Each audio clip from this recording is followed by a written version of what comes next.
Olá pessoal, vamos para o nosso primeiro tópico. Deus ordena estabelecer cidades de refúgio, tá? Então, não é Josué que estabelece as cidades, mas é ordem de Deus. Isso é bom ficar bem claro para todos nós nesta lição. Primeiro ponto, Deus cuida dos que praticarem um homicídio culposo. O que é homicídio culposo? Nós vamos começar pelos dois termos que a gente mais ouve aí, né? Na nossa TV, no nosso celular, nas notícias, nos nossos jornais. Primeiro, homicídio doloso. O que é homicídio doloso? Homicídio doloso é quando tem a intenção de matar, ou mesmo a intenção de matar, ou se assume o risco de morte. Vocês entenderam? Se assume o risco. Então a pessoa toma bebida alcoólica e vai dirigir. Ela está assumindo um risco. Então, se ela cometer um homicídio, ela será enquadrada em homicídio doloso. Aí depois nós temos homicídio culposo, é quando não há intenção de matar. Houve um homicídio, aconteceu uma morte, porém não foi intenção de matar ninguém. Então é esse tipo de crime que serve as cidades de refúgio. Deus estabelece essas cidades para aquela pessoa que acontecesse, né, na verdade, de cometer um homicídio, porém ela não tinha nenhuma intenção de tirar a vida do outro, tá bom? Então na Terra Prometida não deveria existir qualquer traço de injustiça. Essas cidades são estabelecidas para que a justiça achasse lugar entre o povo, para que Israel não cometesse qualquer tipo de injustiça. Vocês imaginam uma pessoa naquela época, né? Por algum motivo acontecesse de tirar a vida de outra pessoa, mas ela não teve intenção. E mesmo assim, o vingador, né, que era o parente mais próximo, tirar a vida dessa pessoa, mesmo sendo ele inocente. Então Deus, sempre demonstrando seu amor e sua compaixão e seu cuidado com o povo seu, ele estabelece essas cidades, tá?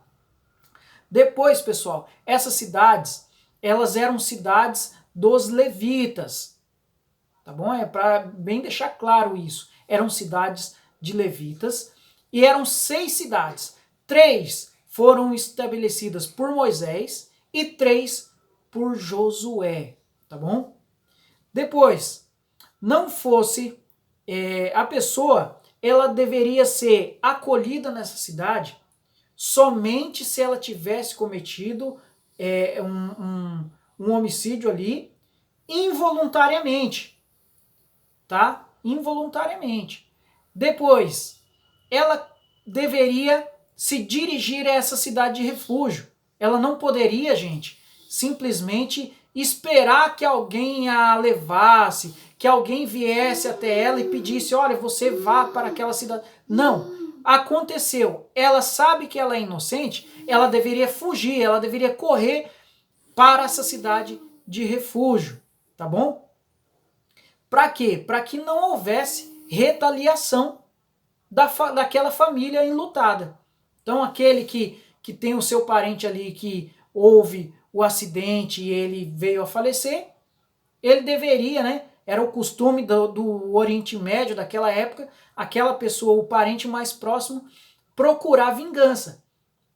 Tá? Então, essa pessoa que retirou a vida de alguém tirou a vida de alguém sem intenção, ela deveria fugir para essa cidade de refúgio para que ela não houvesse de sofrer as retaliações ali, a agressão ou mesmo a morte. Tá bom? Pessoal, depois, então era por livre-arbítrio que essa pessoa deveria se procurar a cidade de refúgio. Não era imposto a ela. Se ela quisesse permanecer ali, com certeza ela ia sofrer as consequências. Então, ela deveria, por si só, livre-arbítrio, procurar a cidade de refúgio. Vocês veem que tudo isso existe ali um ponto que nós vamos trazer no próximo ponto aqui. É muito interessante, né? Os símbolos disso, o que isso demonstra em nossos dias. Então, ela se dirigia a essa cidade e ela deveria passar por um conselho que iria avaliar o caso dela, iria decidir se daria ou não abrigo a ela até o julgamento, que seria feito por uma congregação ali de pessoas, tá bom? Então, ela chegaria à porta da cidade, se apresentaria, colocaria ali o seu caso, ia expor o seu caso, e aquele conselho iria fazer uma rápida análise e ia decidir se ela era digna de entrar ali na cidade de refúgio para ter o seu julgamento feito com equidade ou se ela não receberia refúgio, porque ela teve ali a intenção.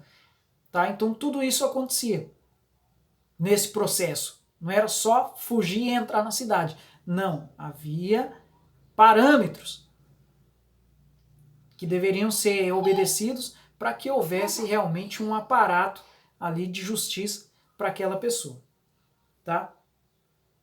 Então, este é o primeiro ponto do primeiro tópico e nós vamos voltar aí no segundo ponto, ok? Deus abençoe.